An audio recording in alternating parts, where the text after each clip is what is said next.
कैसे हैं आप सभी। स्वागत है आप सभी का इंग्लिश दुनिया के इस यूट्यूब चैनल पर।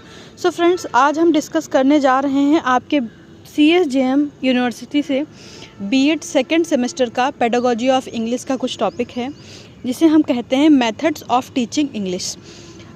हम प्रयास करेंगे कि कल से आपको डेली थ्योरी प्लस MCQs की एक क्लास मिलती रहे। अगर आप चैनल पर नए हैं तो सब्सक्राइब कर लें, दोस्तों को शेयर करें, बेल आइकन को प्रेस करना ना भूलें ताकि आने वाले वीडियोस के नोटिफिकेशन आप तक पहुंचते रहें।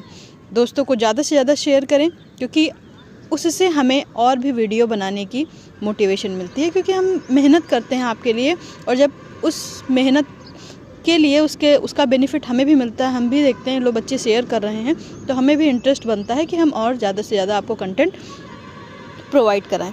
तो चलिए स्टार्ट करते हैं बिना टाइम वेस्ट किए। फर्स्ट मेथड है आपका ग्रामर ट्रांसलेशन मेथड, GTM कहते हैं इसको।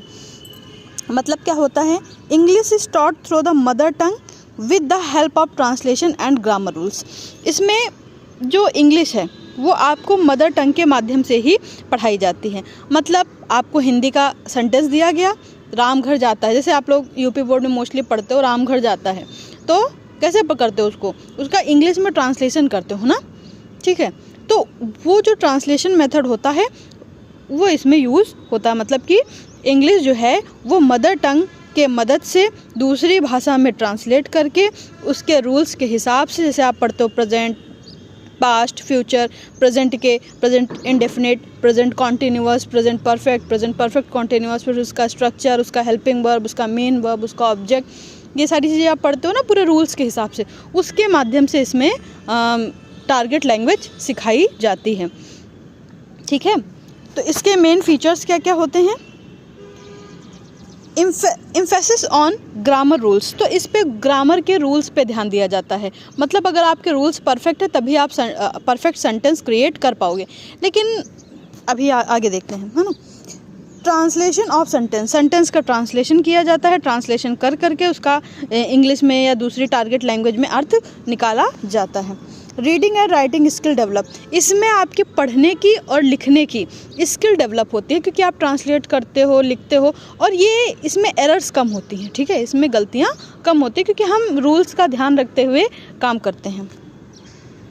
मदर टंग यूज्ड, तो हमारी जो मदर टंग है, मतलब मातृभाषा, जो भाषा हम घर में बोलते हैं, बातचीत, हमारी बोलचाल की जो भाषा होती है, ठीक है, जैसे हिंदी हमारी बोलचाल की भाषा है, तो इसका भी इस्तेमाल होता है ना। तो ईजिली हमको चीज़ें समझ में आती हैं, क्योंकि हम अपनी भाषा से करके दूसरी भाषा तक जा रहे हैं। मेरिट्स, इसके फ़ायदे क्या क्या हैं। तो फ़ायदे इसके हैं, ईजी टू यूज़ है, ये समझने में आसान है, हेल्पफुल इन एग्जामिनेशन, एग्ज़ाम्स में आपकी मदद करेगी ये, इम्प्रूव ग्रामर नॉलेज, या लास्ट तक बने रहिएगा, MCQs भी डिस्कस करेंगे इसके, है ना, बताएंगे आपको कि क्वेश्चन कैसे बनते हैं इससे। इम्प्रूव ग्रामर नॉलेज, ये हमारे ग्रामर के नॉलेज को बढ़ाता है।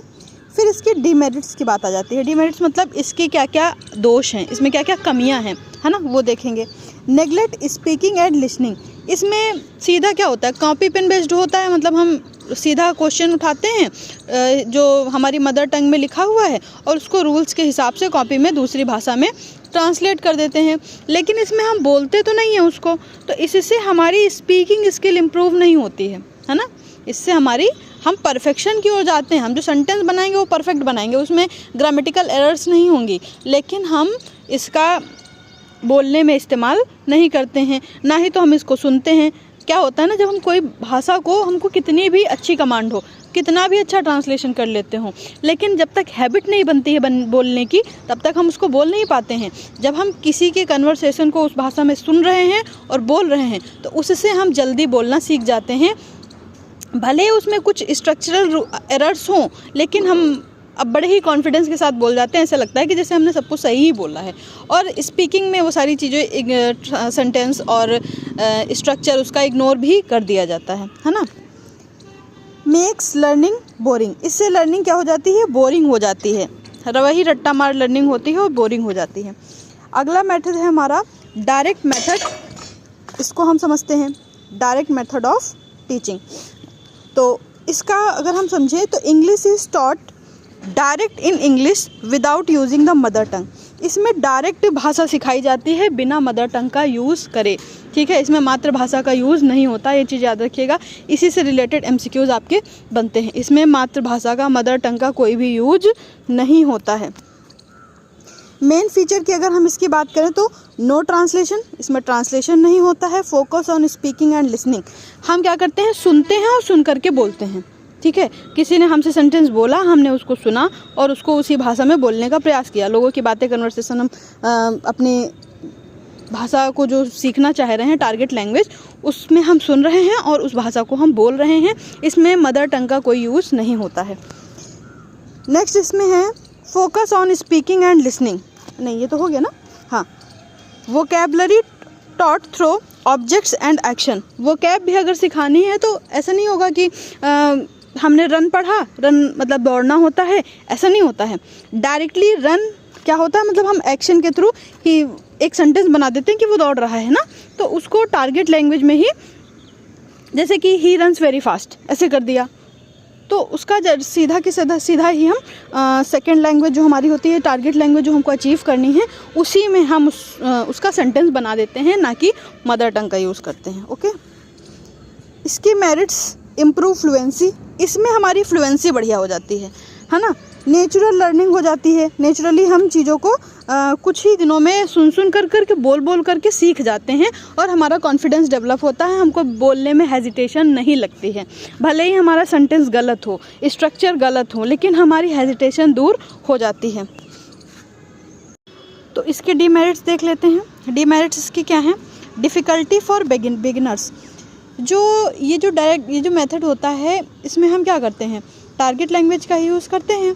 तो जो नए लोग होते हैं, बिगिनर्स होते हैं, जल्दी सीख रहे होते हैं, उनको दूसरी भाषा टारगेट लैंग्वेज सुनने में और बोलने में कठिनाई होती है। उनके लिए इतना इजी नहीं होता है, क्योंकि इसमें मदर टंग का यूज़ नहीं होता है। कुछ चीज़ें तो उनको स्टार्टिंग में समझ ही नहीं आती हैं, तो स्टार्टिंग में उनको बहुत सारी प्रॉब्लम आती हैं। दूसरा है नीड्स ट्रेंड टीचर्स, इसको सिखाने के लिए टीचर जो होने चाहिए वो ट्रेंड होने चाहिए, जो बेहतर तरीके से बच्चों से डील कर सकें, है ना। नेक्स्ट पे हम चलते हैं बाइलिंगुअल मेथड। ठीक है, बाइलिंगुअल मेथड को देखते हैं। मतलब क्या होता है, इसका मीनिंग क्या होता है? Both mother tongue and English are used in teaching. Bilingual method में मदर टंग भी हम यूज़ करते हैं और साथ में इंग्लिश का भी इस्तेमाल करते हैं। दोनों भाषाओं का इस्तेमाल, मतलब जो हमारी टारगेट लैंग्वेज यानी इंग्लिश है और साथ में हमारी जो मदर टंग है यानी हिंदी है, दोनों का इस्तेमाल करके इसको किया जाता है। इसके मेन फीचर्स की अगर हम बात करें तो इसके मेन फीचर्स हैं limited use of mother tongue. Mother tongue का यूज़ तो होता है लेकिन बहुत अधिक नहीं होता है, लिमिटेड होता है ना। मीनिंग्स एक्सप्लेन्ड क्लियरली, मीनिंग को क्लियरली एक्सप्लेन किया जाता है। Balance between understanding and practice, understanding और प्रैक्टिस के बीच में बैलेंस किया, समझ क्या है ना, और हम जो प्रैक्टिस कर रहे हैं दोनों के बीच में बैलेंस बना के चला जाता है। मेरिट्स की अगर इसकी हम बात करें तो सेव टाइम, ये हमारा समय बचाता है। Suitable for Indian classroom, Bharat के जो क्लासरूम हैं उनके लिए ये सूटेबल है।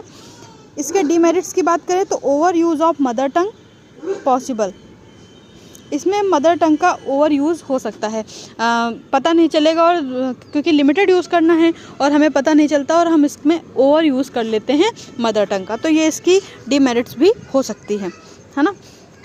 नेक्स्ट पे अगर हम चले तो ऑडियो लिंगुअल मेथड हमारा है।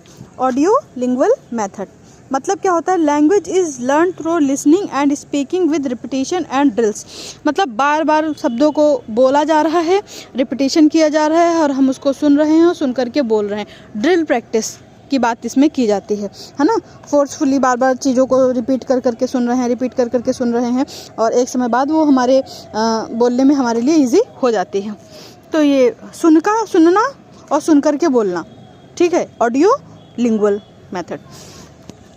इसमें क्या होता है? बेस्ड ऑन बिहेवियरिज्म थ्योरी पे बेस्ड होती है। मेन फीचर की अगर हम बात करें तो पैटर्न प्रैक्टिस और हैबिट फॉर्मेशन, आदत बनाई जाती है, बोलने की आदत, सुन करके हम बोलते हैं और आदत बनाते हैं, बोलने की आदत को हम डेवलप करते हैं।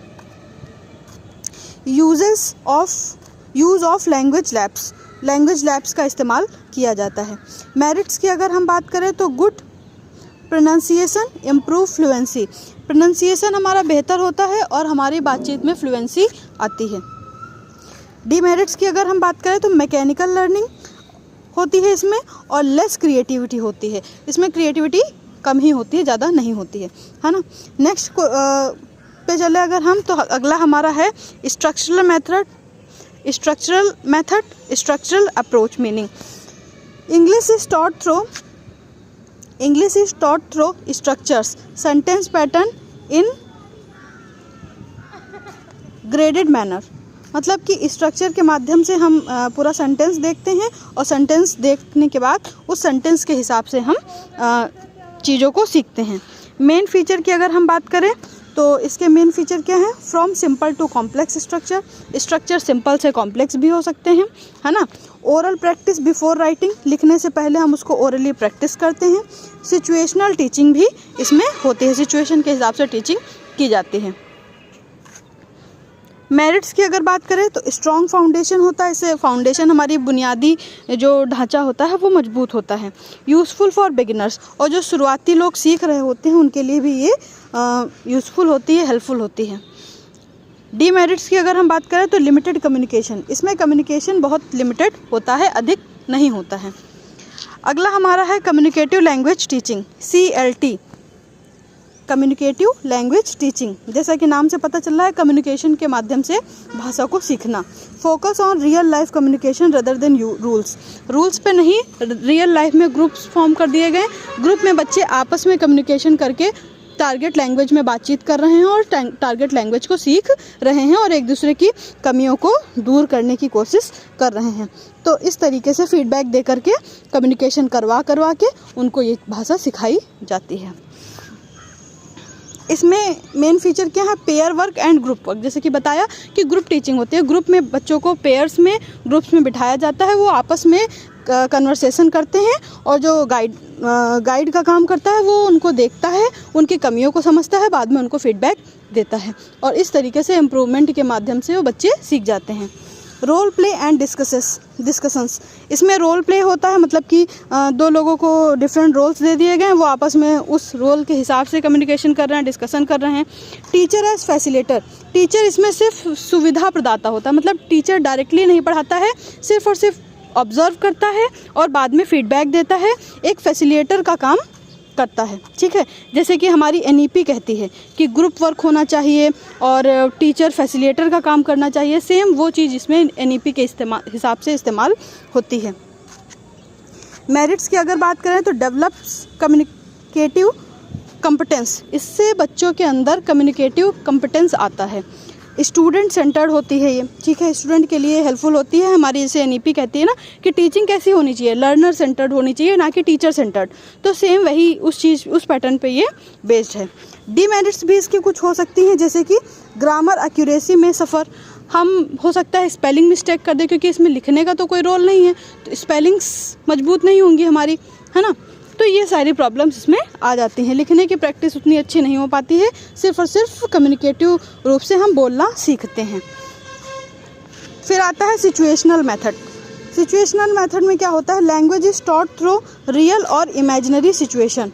कोई काल्पनिक सिचुएशन दे दी गई है ना, या फिर कोई रियल सिचुएशन ऐसी दे दी गई, और उस सिचुएशन के माध्यम से कहा गया कि उस सिचुएशन के हिसाब से आपको भाषा सीखनी है और आंसर देना है। इसके मेन फीचर की बात करें तो use of context, practical uses होते हैं इसमें, मीनिंगफुल लर्निंग होती है। मेरिट्स नेचुरल लर्निंग होती है और बेटर अंडरस्टैंडिंग होती है, लेकिन इसकी भी कुछ डीमेरिट्स हैं। नीड्स प्लानिंग एंड रिसोर्सेज की इसमें ज़रूरत पड़ती है। फिर है इलेक्टिक मेथड मतलब combination of different methods according to need के हिसाब से डिफरेंट मेथड्स का कॉम्बिनेशन बनाना, है ना। ये खास पूछी नहीं जाती हैं, लेकिन फिर भी अगर हमारे में है तो हम एक बार सरसरी नज़र से इनको देख लेते हैं। बाकी हम अपने MCQs पे चलते हैं कि किस तरीके के क्वेश्चन पूछे जाते हैं, क्योंकि जब तक हम वो नहीं देखेंगे तब तक हमको समझ में नहीं आएगा। फ्लेक्सिबल अप्रोच होती है, नो फिक्स्ड रूल्स, इसमें कोई फिक्स्ड रूल्स नहीं होते हैं। मेरिट अगर हम करें तो मोस्ट प्रैक्टिकल है, लर्नर फ्रेंडली है। डीमेरिट्स की बात करें तो नीड स्किल्ड टीचर, इसमें भी स्किल्ड टीचर की ही ज़रूरत पड़ती है। लगभग सभी सेम है, थोड़ा बहुत वेरिएशन है सारे मेथड्स के बीच में, है ना। अलग अलग समय पर अलग अलग लोगों द्वारा डेवलप की गई हैं और थोड़ा बहुत ही इसमें उन लोगों ने इम्प्रूवमेंट या कुछ चेंजेस किए हैं। Language learn like mother tongue acquisition. Natural method मतलब हम जैसे जन्म हुआ तो जन्म के समय हमको क्या हमारी हिंदी भाषा सिखाई जाती है। हिंदी भाषा में बोलना हम खुद से सीख लेते हैं। क्यों? क्योंकि उसको हम अपने नेचर से एक्वायर कर लेते हैं। तो अगर बाय बर्थ ही बच्चे को जो टारगेट लैंग्वेज है वो सिखानी है तो उसके आसपास का माहौल ऐसा बना दिया जाए कि वो उसके आसपास उस तरह की भाषा यूज़ हो रही है तो वो खुद ब खुद एक्वायर कर लेगा। उसको सीखना नहीं पड़ेगा, उसको पता ही नहीं चलेगा कि हम सीख रहे हैं, बल्कि बिना जाने वो खेल खेल में लाइफस्टाइल में ही वो अपनी उस चीज़ को सीख लेगा। मतलब हमारे घर की जो बातचीत की जो भाषा होती है, हमारे घर की जो लैंग्वेज होती है, उसे सीखने के लिए हमें मेहनत नहीं करनी पड़ती है और ना ही तो हमें ये फील होता है कि हम उसको सीख रहे हैं। बिना जाने ही हम उसको बातचीत में सीख लेते हैं। तो मतलब बच्चों को जैसा इन्वायरमेंट दिया जाएगा नेचुरली वो उस चीज़ को सीख जाएंगे। तो इसमें क्या किया जाता है, ऐसा इन्वायरमेंट ही क्लासरूम का बना दिया जाता है कि बच्चे कब खेल खेल में और उस चीज़ को एक्वायर कर लेते हैं, बिना सीखे उसको एक्वायर कर लेते हैं, उनको पता भी नहीं चलता है ना। जैसा कि कहा जाता है कि हमारे दिमाग में LED होती है, LAD लैंग्वेज एक्विजिशन डिवाइस। ये कोई प्रैक्टिकली मौजूद नहीं होता है, भौतिक रूप से कोई डिवाइस नहीं मौजूद होती कि कोई चिप लगी है ना। मतलब एक दिमाग का कॉन्सेप्ट है कि भाषा को दिमाग एक्वायर कर लेता है, जो उसके नेचुरल हैबिटेट में रोज़ रोज़ बोली जा रही है उस चीज़ को वो एक्वायर कर लेता है। तो सेम वही चीज़ है इसमें। Listening first, stress free learning, इसकी यही खासियत है कि बच्चे को पता ही नहीं चलता है कि वो सीख रहा है, तो इसलिए उसके ऊपर सीखने का दबाव भी नहीं पड़ता है और जैसा उसको एनवायरनमेंट मिल रहा है वैसा ही वो बोलना सीख जाता है। मेरिट इसकी यही है, नेचुरल एंड ईजी। ये काफ़ी नेचुरल है और आसान भी है। लेकिन अगर डीमेरिट्स की बात करें तो स्लो प्रोसेस है। इसको सीखने में समय के साथ साथ बहुत समय लग जाता है और समय के साथ साथ हम चीज़ों को एक्वायर करते हुए सीखते हैं। तो ये नहीं है कि हम इस साल हमारा एग्ज़ाम है इसी साल हम सीख गए तो स्ट्रेस हो जाएगा ना। हम उसको नेचुरल माहौल में समय के साथ धीमे धीमे बड़े होते हुए सीखते चले जाते हैं। Task based method. Task based method मतलब language is taught through task and activities. बच्चों को टास्क दे दिए गए, एक्टिविटीज़ दे दी गई और उन टास्क और एक्टिविटीज़ के माध्यम से बच्चे अल्फ़ाबेट फॉर्म करना, बच्चे सेंटेंस फॉर्म करना, इस तरीके से वो सीख रहे हैं। वर्ड्स फॉर्मेशन सीख रहे हैं, है ना। Role play, problem solving projects, ऐसे प्रोजेक्ट जैसे उनको एक पहेलियाँ पजल्स दे दी गई सॉल्व करने के लिए। अब वो अपना दिमाग लगा रहे हैं, सॉल्व कर रहे हैं और साथ साथ में वो उसकी स्पेलिंग भी सीख गए, वो सेंटेंस बनाना भी सीख गए। इस तरीके से वो बच्चे इसमें एक्टिव लर्नर होते हैं। ठीक है, बच्चे इसमें पैसिव लर्नर नहीं होता है, चुपचाप से बैठ के क्लास में सुन नहीं रहे होते हैं, बल्कि एक्टिवली उसमें पार्टिसिपेट कर रहे होते हैं। तो ये भी हेल्पफुल है। वही बात आ गई, एक्टिव लर्निंग और रियल लाइफ लैंग्वेज। अब हमारे पास कुछ टिप हैं, मतलब हमारी जो मेथड्स हैं हम देख लेते हैं। Grammar translation method, direct method, bilingual method, audio lingual method, communicative method, electric method. ये हमारे कुछ मेथड्स थे। अब हमारे पास आते हैं MCQs। तो 30 MCQs लगभग हैं जो हम पढ़ेंगे। तो पहला क्वेश्चन है हमारा, grammar translation method mainly emphasize. जो ग्रामर ट्रांसलेशन मेथड है वो किस चीज़ पे जोर डालता है? स्पीकिंग पे, लिसनिंग पे, रीडिंग एंड राइटिंग पे, प्रोनाउंसिएशन पे। तो हमें पता है कि ग्रामर ट्रांसलेशन मेथड में क्या होता है, सुनने का तो कोई काम नहीं होता है, ना ही तो बोलने का होता है। हम लिखते पढ़ते हैं, है ना, मतलब कि हम उस चीज़ को ट्रांसलेट करते हैं। तो यही हो जाएगा reading and writing. The mother tongue is freely used in. Mother tongue किस में फ्रीली इस्तेमाल होती है, मातृभाषा का इस्तेमाल किया जाता है? डायरेक्ट मेथड में, ऑडियो लिंगुअल मेथड में, ग्रामर ट्रांसलेशन मेथड में या फिर कम्युनिकेटिव मेथड में? तो जैसा कि हमको पता है कि ग्रामर ट्रांसलेशन मेथड में फ्रीली इस्तेमाल किया जाता है मदर टंग का। बाकी तो कहीं हमने फ्रीली यूज़ नहीं पढ़ा है मदर टंग का ना। Which method avoid the use of mother tongue? कौन सा मेथड है जिसमें मदर टंग को अवॉइड किया जाता है? तो हमारा डायरेक्ट मेथड, है ना। डायरेक्ट मेथड ऐसा है जिसमें हम मदर टंग का इस्तेमाल नहीं करते हैं। Audio lingual method is based on. Audio lingual method किस चीज़ पे बेस्ड है? नेचुरलिज्म पे, कॉग्निटिविज्म, बिहेवियरिज्म या फिर कंस्ट्रक्टिविज्म। तो हमने पढ़ा है बिहेवियरिज्म, है ना, व्यवहारवाद पर। नेक्स्ट है हमारा habit formation is the main M of, किस में हैबिट फॉर्मेशन पे ध्यान दिया जाता है? कम्युनिकेटिव मेथड में, ऑडियोलिंगुअल मेथड में, डायरेक्ट मेथड में या फिर इलेक्ट्रिक मेथड में? तो पता है हमको ऑडियोलिंगुअल मेथड। सुनते हैं, सुन के आदत डालते हैं और बोलना सीखते हैं। Structural method emphasize, structural method sentence और पैटर्न पर ध्यान देता है ना, word sounds sentence and pattern या फिर लिटरेचर, तो हमारा सेंटेंस एंड पैटर्न हो जाएगा इसमें। अगला क्वेश्चन है हमारा which method focuses on real life communication, real life communication में कौन फोकस करता है? Grammar translation method, structural method, communicative language teaching या फिर डायरेक्ट मेथड? तो कम्युनिकेटिव लैंग्वेज टीचिंग जो है वो कम्युनिकेशन पे फोकस करता है। Teachers role in communicative approach is that of, teacher का क्या रोल होता है इस कम्युनिकेटिव अप्रोच में?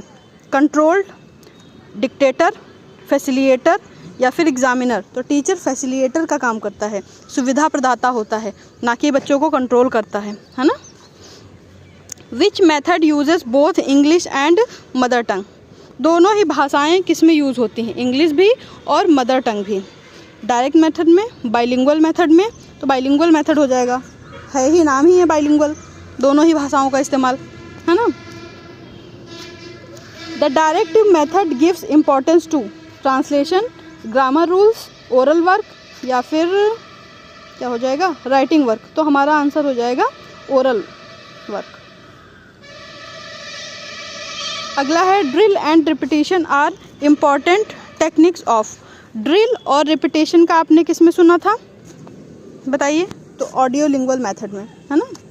नेक्स्ट पे चलते हैं situational method teaching language through, grammar rules, situation में आप ग्रामर रूल्स के माध्यम से सीखते हैं, ट्रांसलेशन के माध्यम से, सिचुएशंस के माध्यम से या फिर मेमोराइजेशन के माध्यम से?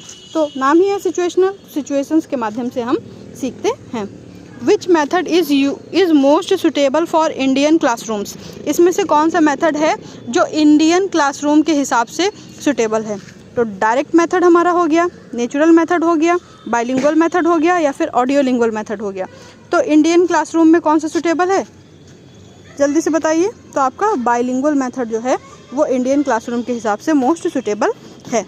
Electric method means, electric method का क्या मतलब होता है? One fixed method, rejection of all method, sorry combination of methods या फिर ओनली मॉडर्न मेथड्स? बताइए आप लोग। तो करेक्ट आंसर हो जाएगा combination of method. Next question है हमारा which method is learner centred, इसमें से लर्नर सेंटर्ड कौन सा मेथड है? ग्रामर ट्रांसलेशन मेथड है, कम्युनिकेटिव मेथड है, स्ट्रक्चरल मेथड है या फिर ऑडियोलिंगुअल? तो लर्नर सेंटर्ड हमने पढ़ा था कम्युनिकेटिव मेथड, कम्युनिकेशन जो होती है वो लर्नर सेंटर्ड होती है। Which method help most in improving pronunciation, बताइए? ग्रामर ट्रांसलेशन मेथड हो गया, डायरेक्ट मेथड हो गया, ऑडियोलिंगुअल मेथड हो गया, बाइलिंगुअल मेथड हो गया, कौन सा है प्रोनाउंसिएशन को जो सुधारेगा? Audiolingual method. Natural method follows listening and speaking first, है ना, सुनेंगे और बोलेंगे। Which method discourage memorization of rules, कौन सा मेथड है जिसमें मेमोराइजेशन का कोई रोल नहीं होता है? तो वो हो जाएगा आपका direct method. Pair work and group work are important in, communicative method में पेयर वर्क और ग्रुप वर्क का यूज़ होता है। Which method is considered flexible and practical, इनमें से कौन सा मेथड है जो फ्लेक्सिबल और प्रैक्टिकल है? डायरेक्ट मेथड हो गया आपका, ऑडियोलिंगुअल हो गया, इलेक्ट्रिक हो गया या फिर स्ट्रक्चरल हो गया? तो करेक्ट आंसर है इलेक्ट्रिक मेथड। अगला क्वेश्चन है listening teaching language through context is stressed in, situational method, grammar translation method, audiolingual method या फिर नेचुरल मेथड? तो आपका हो जाएगा सिचुएशनल मेथड। नेक्स्ट पे चलते हैं विच method is examination oriented, examination oriented कौन सा मेथड है इसमें से? तो करेक्ट आंसर हो जाएगा ग्रामर ट्रांसलेशन मेथड जो आपका है वो एग्जामिनेशन ओरिएंटेड है। सॉरी तो नीचे आ गया, थोड़ा सा वेट करिए। सभी लोग अपना अपना स्कोर जो है वो हमें कमेंट बॉक्स में एंड में ज़रूर बताएंगे, है ना, कि आपने कितने सही किए हैं। और जो आपकी क्लासेस आगे से मिलने वाली हैं वो मैंने इस हिसाब से डिज़ाइन की हैं कि आपको आपके जो यूनिट्स हैं, यूनिट वाइज आपको थ्योरी मिल जाए। मतलब कि जैसे आपकी यूनिट में बहुत सारा कुछ है तो हम यूनिट वाइज आपको शॉर्ट थ्योरी दे देंगे, ठीक है, और साथ ही में कुछ MCQs भी दे देंगे यूनिट वाइज। ओके, तो ऐसी क्लास हमने सोची है कि आपको कम समय में 5 से 6 क्लासेस में ज़्यादा से ज़्यादा प्रैक्टिस भी हो जाए, और फिर एक कंबाइंड सेशन दे देंगे जिसमें MCQs आपके कंबाइंड रूप से पूरे सारे चारों ही यूनिट से होंगे। पहले सेपरेट यूनिट और उस यूनिट से रिलेटेड MCQs हम करेंगे, थ्योरी प्लस MCQ, और बाद में एक कंबाइंड सेशन रखेंगे जिसमें हम पूरा चारों यूनिट के कंबाइंड क्वेश्चंस डिस्कस कर लेंगे। तो इस तरीके से मैंने अपनी क्लास डिज़ाइन की है आगे की। तो थोड़ा सा उस पर वर्क चल रहा है, अभी तक कंप्लीट नहीं हुआ है। जैसे ही वो वर्क कंप्लीट हो जाता है, प्रोबेबली मोस्ट प्रोबेबली आज मैं उसको कंप्लीट कर लूँगी, तो कल से आपको उसकी क्लासेस मिल जाएंगी। आप लोग अपने अपने स्कूल के, अपने जो कॉलेज हैं उनके ग्रुप्स में इस क्लास को शेयर करना ना भूलें। ज़्यादा से ज़्यादा दोस्तों को शेयर करें। एक्चुअली थोड़ा सा डिस्टर्बेंस भी हो जाता है क्योंकि आसपास का जो साउंड है वो आई होप कि आपको डिस्टर्ब नहीं कर रहा होगा। Language laboratory is mostly used in, किस में लैंग्वेज लेबोरेटरी का यूज़ होता है? तो ऑडियो लिंगुअल मेथड में होता है।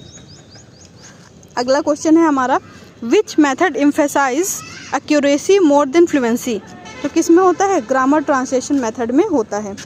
Task based method focus on rules, translation, activity and task, तो एक्टिविटी एंड टास्क हो जाएगा। नेक्स्ट है, यहाँ से हमारे क्वेश्चंस एंड होते हैं। सो चलिए मिलते हैं अगले वीडियो के साथ। सो तब तक के लिए आप लोग अपना ध्यान रखें। थैंक यू सो मच, हमारे साथ बने रहें और ज़्यादा से ज़्यादा दोस्तों को शेयर करें।